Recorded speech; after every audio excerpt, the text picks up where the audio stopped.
Telangana state కమిటీకి సంబంధించిన వాళ్ళు 5 మందిని బయటికి వెళ్ళింది. చిరసాని నవత,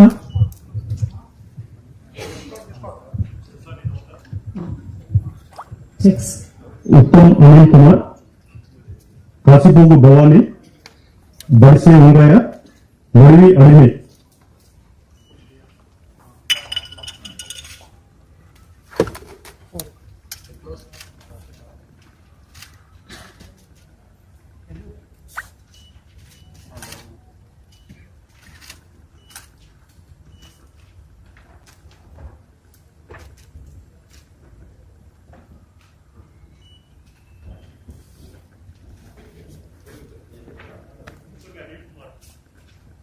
ఉత్తమ్ అనిల్ కుమార్, పాటిల్ భగత్. నేటివ్ ప్లేస్ వచ్చేసి తండ్రి గద్వాల డిస్టిక్ అది పుట్టిరావుల చెరువు విలేజ్. కాశీపోగు భవానీ ఇది కూడా గద్వాల డిస్టిక్ అన్నమాట.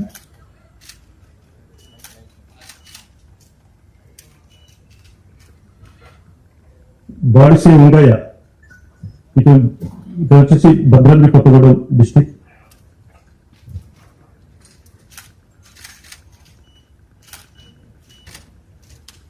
వడివి అడిమే ఈయనది కూడా భద్రాద్రి కొత్తగూడెం డిస్టిక్.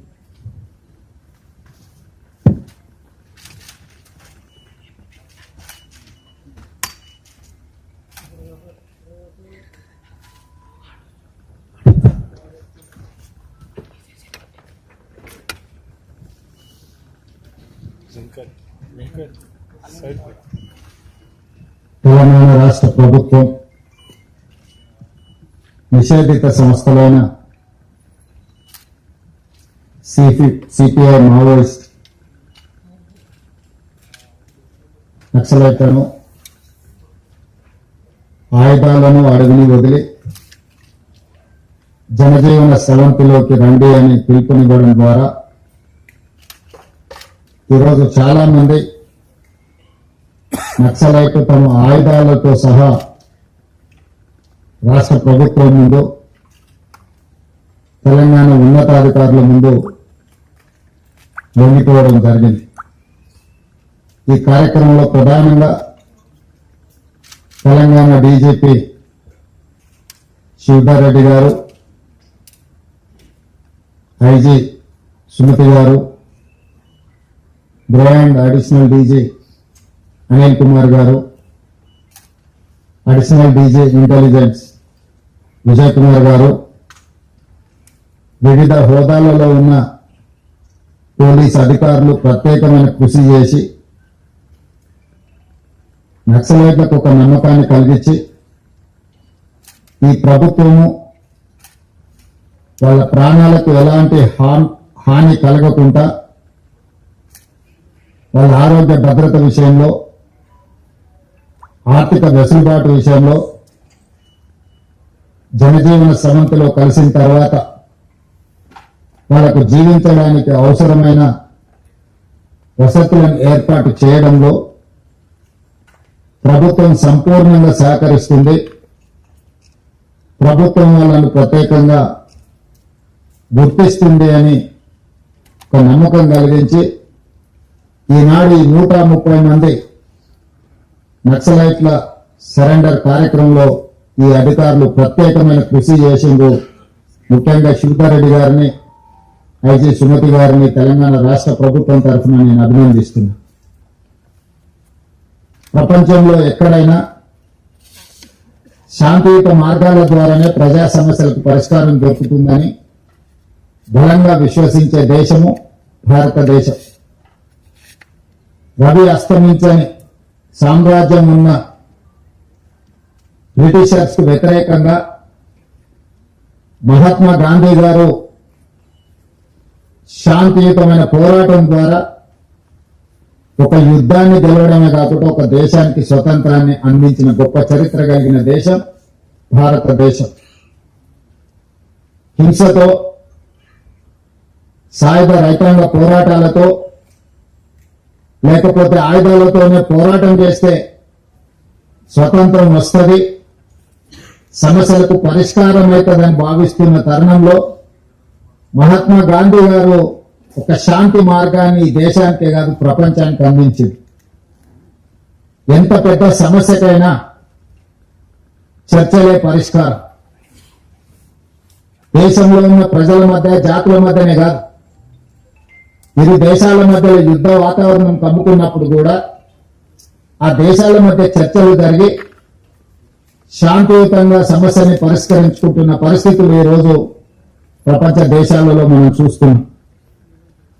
అణ్వాయుధ సంపత్తి ఉన్న దేశాలు కూడా ఈ రోజు చర్చలకు, శాంతికే ప్రాధాన్యత ఇస్తున్న క్రమంలో తెలంగాణ రాష్ట్ర ప్రభుత్వం తరఫున మిగిలిపోయిన సెంట్రల్ కమిటీ మెంబర్స్ గాని, స్టేట్ కమిటీ మెంబర్స్ గాని, ఇంకా అజ్ఞాతంలో జీవితం గడుపుతున్న నక్సలైట్లకు తెలంగాణ రాష్ట్ర ముఖ్యమంత్రిగా నా పిలుపు, మీరందరూ కూడా జనజీవన స్రవంతిలోకి రాండి. ప్రజలతో మమేకమై ప్రజా సమస్యల్ని ప్రభుత్వం దృష్టికి తీసుకురండి. ఈ ప్రభుత్వం ఉన్నదే ప్రజా సమస్యల్ని పరిష్కరించడానికి, వివిధ సంఘాలు, సంస్థలతో చర్చించడానికి, సంఘాలకు, సంస్థలకు గుర్తింపునివ్వడమే కాకుండా వాళ్ళు చూపించిన సమస్యల్ని, వాళ్ళు లేవనెత్తిన అంశాలని సానుకూలంగా పరిష్కరించడానికి తెలంగాణ రాష్ట్ర ప్రభుత్వం సిద్ధంగా ఉన్నది. అందుకే మొన్న సరెండర్ అయిన దేవ్జీ కావచ్చు, దామోదర్ కావచ్చు, చంద్రన్న కావచ్చు, సుజాతక్క కావచ్చు, రాజిరెడ్డి కావచ్చు, మిగతా వాళ్ళందరూ కూడా సెంట్రల్ కమిటీ మెంబర్స్ తో కొద్ది రోజుల క్రితం నేను సుదీర్ఘంగా చర్చలు జరిపిన. వాళ్ళ ఆలోచనను, వాళ్ళ ఆవేదనను రాష్ట్ర ప్రభుత్వం అర్థం చేసుకునే వాళ్ళు కొన్ని ప్రతిపాదనలు తెలంగాణ రాష్ట్ర ప్రభుత్వం ముందుకు తీసుకొచ్చింది. ఈ రోజు మేము మిగతా సెంట్రల్ కమిటీ మెంబర్స్ తో కానీ, గణపతితో సహా ఈ రోజు ఇంకా అజ్ఞాతవాసంలో జీవిస్తున్న కీలకమైన నక్సలైట్లకు మేము సమాచారాన్ని చేరవేస్తాము. ప్రభుత్వం సానుకూలంగా స్పందించి వాళ్ళ ప్రాణాలకు ఎలాంటి హాని జరగకుండా వాళ్ళు లేవనెత్తిన సమస్యలను ప్రజాస్వామ్యబద్ధంగా పరిష్కరించడానికి సిద్ధమైతే మేము వాళ్ళకి విజ్ఞప్తి చేసి జైళ్లలో ఉన్న వాళ్ళతో చర్చిస్తాం. అరెస్ట్ అయి అడవిలో అజ్ఞాతవాసంలో ఉన్న వాళ్ళతో కూడా మేము చర్చలు జరిపి ఈ దేశంలో నక్సలైట్ల యొక్క సమస్యల్ని, నక్సలైట్ ప్రజల కోసం కొట్లాడుతున్న సమస్యల్ని పరిష్కరిస్తామని విశ్వాసం కల్పిస్తే పూర్తి స్థాయిలో సిపిఐ ఎమ్మెల్యేని మేము రద్దు చేసి ప్రజా జీవితంలోకి వస్తాము అని చెప్పి వారు నా ముందు ప్రతిపాదించడం జరిగింది. నేను వారికి సూచన చేసిన, రాష్ట్ర స్థాయిలో మేము చేయగలిగిన అంశాలను మేము పరిష్కరించగలము. ఇందులో కేంద్ర ప్రభుత్వం పాత్ర కూడా ఉన్నది. నక్సలిజం అనేది ఒక తెలంగాణ రాష్ట్రానికే పరిమితం కాలేదు. పక్కనున్న ఆంధ్రప్రదేశ్ కావచ్చు, ఒడిశా కావచ్చు, ఛత్తీస్గఢ్ కావచ్చు, జార్ఖండ్ కావచ్చు, మహారాష్ట్రలో కొంత భాగం, కర్ణాటకలో ఇంకొంత భాగం, వివిధ రాష్ట్రాలలో నక్సలిజం వ్యాపించి ఉన్నది. ఇది జాతీయ సమస్య. కేంద్ర ప్రభుత్వంతో మేము మాట్లాడితే గాని నేను పూర్తిగా మీకు హామీ ఇవ్వలేను అని చెప్పి సెంట్రల్ కమిటీ మెంబర్స్ కు, దేవ్జీ గారికి, వారి మిత్ర బృందానికి నేను చెప్పడం జరిగింది. ఆ తర్వాత కేంద్ర హోంశాఖ మంత్రి అమిత్ షా గారి సమయాన్ని తీసుకొని ఢిల్లీకి వెళ్లి తెలంగాణ రాష్ట్రంలో పోలీసులకు సంబంధించిన సమస్యల్ని కేంద్ర ప్రభుత్వం దృష్టికి తీసుకురావడమే కాకుండా ఆ సందర్భంగా సెంట్రల్ కమిటీ మెంబర్స్ ఏదైతే ప్రతిపాదన ముందుకు తీసుకొచ్చిందో ఆ ప్రతిపాదనని అమిత్ షా గారి ముందు పెట్టడం జరిగింది. వారితో చర్చల సారాంశం ఆయుధాలు ప్రభుత్వ యంత్రాంగము, ప్రభుత్వం నిర్దేశించిన అధికారుల చేతుల్లోనే ఆయుధాలు ఉండాలి శాంతి భద్రతలను కాపాడడానికి. కానీ ప్రజలు ఎవరు కూడా ఆయుధాలు పట్టుకొని తిరగడానికి వీలు లేదు. ఆయుధాలతో సహా ఎవరు లొంగిపోయినా తెలంగాణ రాష్ట్ర ప్రభుత్వం వాళ్ళకు పునరావాసం కల్పించడానికి కేంద్ర ప్రభుత్వానికి ఎలాంటి అభ్యంతరం లేదు. ఎవరు సరెండర్ అయినా వాళ్ళ ప్రాణాలకు, వాళ్ళ మెరుగైన జీవన విధానానికి మీరు హామీ ఇవ్వండి అని చెప్పి అమిత్ షా గారు నాకు సూచన చేయడం జరిగింది.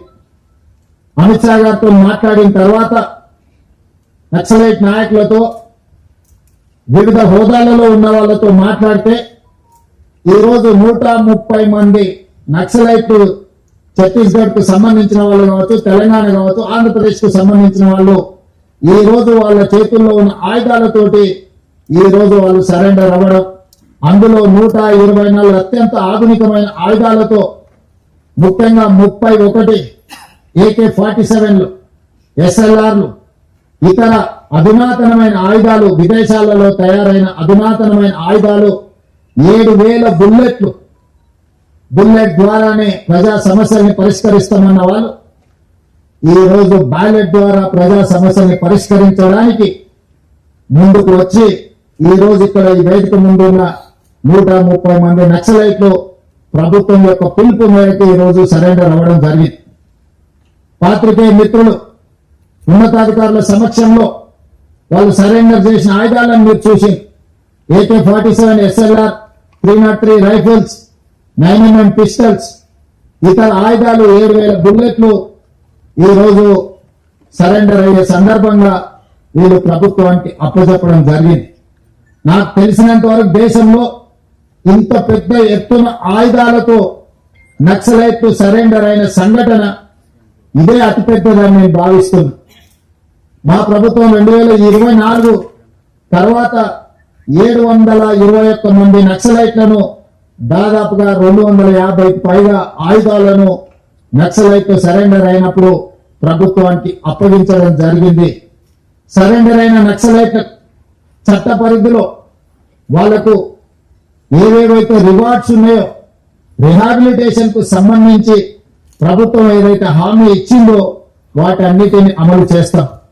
అదేవిధంగా దేవ్జీ దామోదర్ చంద్రన్న మాట్లాడినప్పుడు మీరు ప్రకటించిన రివార్డు తక్కువ ఉన్నది, మేము జీవితంలో కనీస అవసరాల కోసమైనా మేము జీవితం సాగించాలంటే కొంత అవార్డును పెంచండి, అదేవిధంగా నివసించడానికి ఇల్లు లాంటి వసతులను ఏర్పాటు చేయండి, ఎక్కడైనా అవకాశం ఉంటే వ్యవసాయం చేసుకోవడానికి కొంత భూమిని ఇవ్వండి, అదేవిధంగా సుదీర్ఘకాలం అడవులలో అజ్ఞాతవాసంలో పనిచేయడం వల్ల మా ఆరోగ్యం బాగా క్షీణించింది, మాకు వైద్య సహాయాన్ని కూడా అందించమని వారు మాకు విజ్ఞప్తి చేయడం జరిగింది.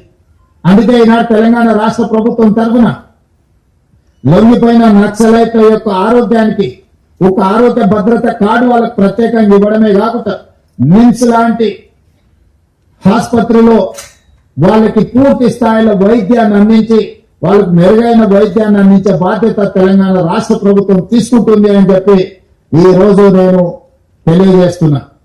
అదేవిధంగా రివార్డు విషయంలో కూడా సెంట్రల్ కమిటీ కానీ, స్టేట్ కమిటీ కానీ, దళ కమాండర్లు కానీ, లేకపోతే వివిధ హోదాలలో ఉన్న వాళ్ళని కూడా వాళ్ళ యొక్క హోదాలను బట్టి ప్రభుత్వం కొంత ఉదారంగానే వ్యవహరించి వాళ్లకు మంచి ఆర్థిక సహాయాన్ని కూడా అందించడానికి తొందరలోనే డీజీపీ గారిని, చీఫ్ సెక్రటరీ గారిని, ఇతర అధికారులతో 1993లోనే తెలంగాణ ఆనాటి ఉమ్మడి ఆంధ్రప్రదేశ్ లో నక్సలైట్ల యొక్క రిహాబిలిటేషన్ కోసం ప్రత్యేకమైన ప్యాకేజీలను ప్రకటించడం జరిగింది.